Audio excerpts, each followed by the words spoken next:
Écho. Bonjour à tous, je suis le frère Giovanni et aujourd'hui j'aimerais que l'on partage une méditation ayant pour thème « Rien n'est impossible à Dieu ». Si tu es découragé, si tu es fatigué, si tu as perdu la foi, si tu perds la foi, si tu t'es déjà courbé, si l'ennemi te menace et que tu te sens faible et que tu as peur, laisse-moi te dire, rien n'est impossible à Dieu.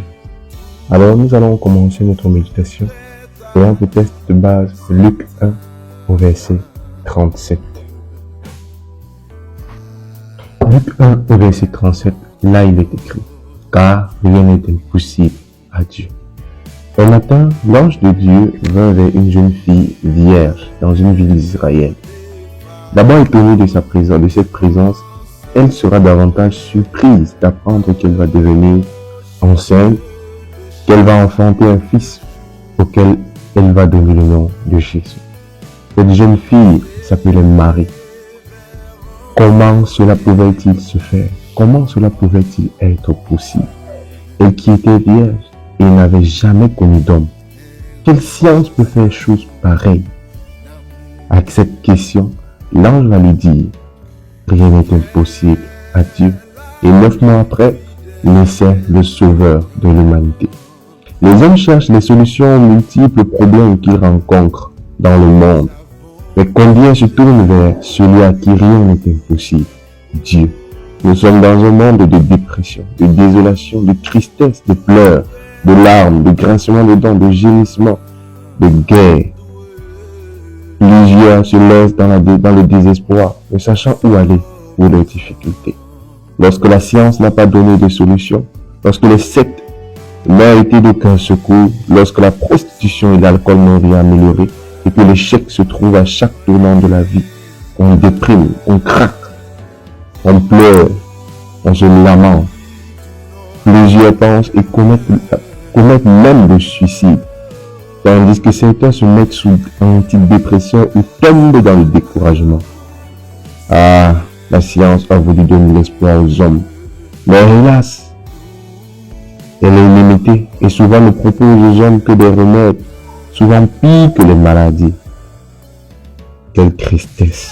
Cependant, Dieu, dans sa parole, nous montre qu'il est capable d'aller au-delà des limites humaines. Une vierge devient enceinte, une femme de 90 ans enfante sans intervention humaine. Un aveugle peut voir à l'instant. Un mort de 4 jours sort de la tombe. Une question se pose. Mais qui a cru? Dans Isaïe 53, au verset 1. Qui a cru? Nous dépensons pour des solutions destructrices. Nous cherchons à nous désaltérer aux sources trépassées. Cependant, Dieu dit que rien ne lui est impossible. Nous courons après les marabouts qu'on dit puissants, après les charlatans, auprès des médecins qu'on dit performants, auprès des amis qu'on dit fidèles. Mais quel résultat? Pour quel résultat? Pourtant Dieu, qui ne déçoit personne, a fait preuve de capacité à résoudre tous les problèmes et à faire ce que nul ne peut reproduire. Mais qui a cru? Qui a cru à la parole annoncée? Qui a cru à la fidélité de Dieu? Qui a cru à la toute-puissance de Dieu? Qui a cru à la capacité de Dieu? Qui a cru au bras étendu et à sa main forte? Il nous faut simplement déporter vers Dieu la confiance qu'on a déposée, qu'on a mis en des solutions fictives, en des solutions vaines, la confiance qu'on a mis en l'homme. Car il est écrit, malheur soit l'homme qui se confie en l'homme. Et à Jésus de dire aux hommes, cela est impossible, mais à Dieu, tout est possible, selon Matthieu 19, au verset 26. Oui, laisse-moi te dire, ne désespère plus, ne déprime plus, crois seulement, car Jésus est venu sur cette terre pour redonner la vie aux âmes mourantes, pour guérir les aveugles, pour guérir les malades, pour chasser toute forme de maladie, pour mettre un terme aux œuvres du diable.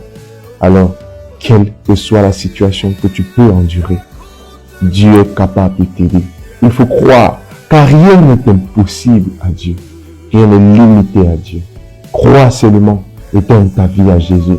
Ramène-toi sur la couverture toute puissante, qui est le bras puissant de Jésus. Ramène ta vie sur les rails de la volonté de Dieu. Et Dieu prendra soin de toi. Rien n'est impossible. Lorsque viennent les difficultés, ne désespère pas. Tourne vers lui tes regards, car il est écrit dans le psaume 34 à partir du verset 8. L'ange de l'Éternel campe autour de ceux qui le craignent. Il l'arrache au danger. Au verset suivant, il est écrit que lorsqu'on tourne vers lui le regard, l'on est rayonnant de joie et le visage ne se couvre point de honte. Quiconque espère en lui ne sera point confondu. Alors, si tu espères en l'Éternel, la confusion ne sera pas ton partage. Si tu te confies en l'Éternel, tes projets réussiront. Si tu te confies en l'Éternel, si tu tournes vers lui le regard, tu mets en lui ta confiance, il te donnera ce que ton cœur te désire.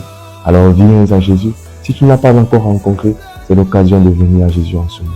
C'est l'occasion de faire de Jésus ton Seigneur et ton Sauveur. C'est l'occasion de faire de Jésus ton protecteur, ton gardien, celui qui te sécurise, celui qui veille sur toi, celui qui prend soin de tes biens, celui qui prend soin de ta famille, celui qui prend soin de tout, et celui qui te conseille, celui qui te dirige. Faire de Jésus ton Seigneur, c'est faire de Jésus celui à qui tu obéis. C'est de lire sa parole, c'est de méditer ses enseignements, c'est de méditer ce qu'il a demandé, c'est de méditer ce qu'il a ordonné, c'est de faire ce qu'il a demandé de faire. Faire de Jésus son Sauveur, c'est croire qu'il est mort à la croix pour toi, pour te racheter de la belle manière de vivre, pour te délivrer du péché et de l'emprise du mal. Alors viens à Jésus, il guérira tes maladies. Il prendra soin de te sortir de toutes ces situations difficiles et il te donnera la vie. Car il a dit, je suis venu afin que mes brebis aient la vie abondante. Alors, que le Seigneur te bénisse au nom de Jésus-Christ. Amen.